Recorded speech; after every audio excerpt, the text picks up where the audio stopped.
In a cottage at the very edge of the world, where the grass met the sea, lived a girl named Vesper.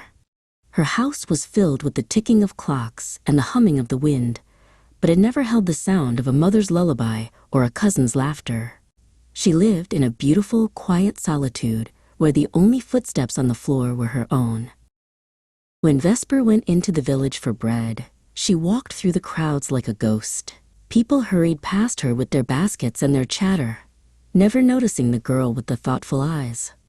She was a silent island in a rushing river of people, and though she was surrounded by many, she spoke to no one. Vesper kept her feelings inside a secret room in her heart. When she was sad, she didn't let the tears fall where others could see. When she was frightened, she kept her hands steady.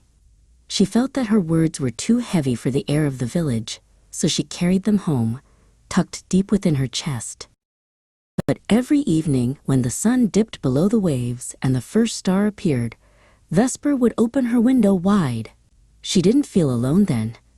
She would look up into the deep velvet purple of the night and begin to whisper.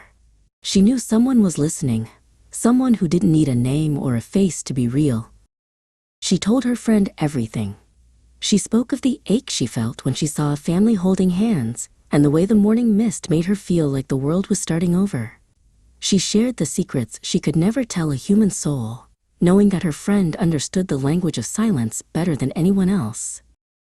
One afternoon, Vesper found a small robin with a tattered wing near the garden gate. She sat with the bird for hours, whispering prayers for its strength. She didn't feel the need to call for a neighbor. She felt her friend sitting right there beside her in the grass, watching over the tiny creature with her. As the seasons turned, Vesper realized that she was never truly empty-handed. When the gold of the autumn leaves fell around her, she laughed aloud. She wasn't laughing to herself. She was sharing a joke with the creator of the trees.